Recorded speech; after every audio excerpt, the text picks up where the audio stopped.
বাংলাদেশি সমর্থকেরা বিশ্ব সেরা, তাদের এই সমর্থন আমরা ভুলতে পারবো না। সিঙ্গাপুরের বিপক্ষে হেরে কোয়ালিফায়ার পর্ব শেষ করলেও লাল সবুজের সমর্থকদের ভালোবাসায় সিক্ত হয়েছেন হামজা দেওয়ান চৌধুরী। আন্তর্জাতিক গণমাধ্যমে এদেশের ফুটবল সমর্থকদের জানালেন ধন্যবাদও। সেই সাথে লাল সবুজের জার্সি গায়ে নিজের ভবিষ্যৎ পরিকল্পনার পাশাপাশি দারুণ এক স্বপ্নের গল্প জানিয়ে দিলেন টাইগার এ নয়া সুপারস্টার। আন্তর্জাতিক গণমাধ্যমে দেওয়া বিশেষ সাক্ষাৎকারে তবে কি বললেন হামজা, সেসব নিয়ে বিস্তারিত।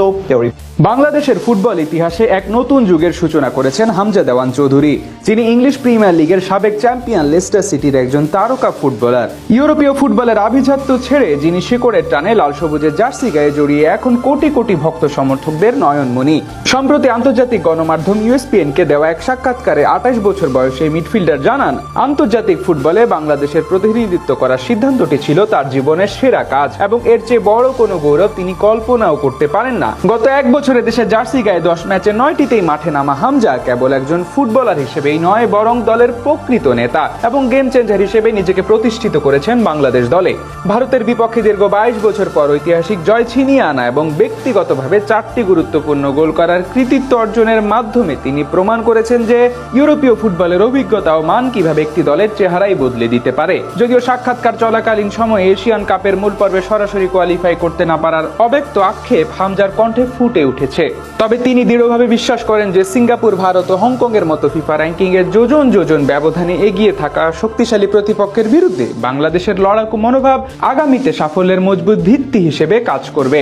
বিশেষ করে সিঙ্গাপুরের মাঠে হাজার হাজার প্রবাসী বাংলাদেশির গগনবিদারী চিৎকার, উন্মাদনা আর নিঃস্বার্থ ভালোবাসায় মুগ্ধ হয়ে হামজা তাদের বিশ্বের শ্রেষ্ঠ সমর্থক হিসেবে আখ্যায়িত করেছেন এবং জানিয়েছেন যে কোয়ালিফাই করতে না পারার পরেও তারা যেভাবে নিজেদের কষ্টার্জিত অর্থ ব্যয় করে দলকে সমর্থন দিতে এসেছেন সেই ঋণ শোধ করার মতো নয়। উল্লেখ্য যে হামজার আগমনে দেশের ফুটবলে পেশাদারিত্বে যে নতুন জোয়ার এসেছে তা কেবল মাঠের ভেতরের কৌশলেই সীমাবদ্ধ নয়, বরং মাঠের বাইরেও তা ইউরোপ ও আমেরিকায় থাকা প্রতিভাবান প্রবাসী খেলোয়াড়দের বাংলাদেশে আসার পথ সুগম করে তুলেছে।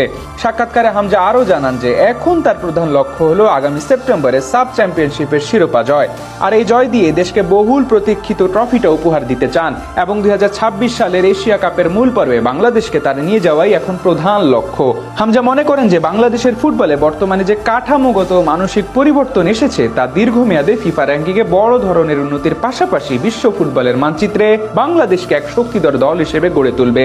দেশের ফুটবলে হামজার এই অদম্য যাত্রা কেবল একজন ফুটবলারের ব্যক্তিগত নয়, বরং এটি 16 কোটি মানুষের লাল সবুজের স্বপ্নকে বাস্তবে ছুঁয়ে দেখার এক অনন্য মহাকাব্য, যা ফুটবলের প্রতি এদেশের মানুষের চিরন্তন আবেগ আর ভালোবাসাকে এক অনন্য উচ্চতায় নিয়ে গেছে। বর্তমানে দলের ভেতর কিছু কৌশলগত সংকট বা কোচের প্রতি সামান্য অসন্তুষ্টির গুঞ্জন থাকলেও হামজা বিশ্বাস করেন যে এই মেঘ দ্রুতই কেটে যাবে এবং অতি শীঘ্রই এক অপরাজয় শক্তিতে পরিণত হবে লাল সবুজের বাংলাদেশ।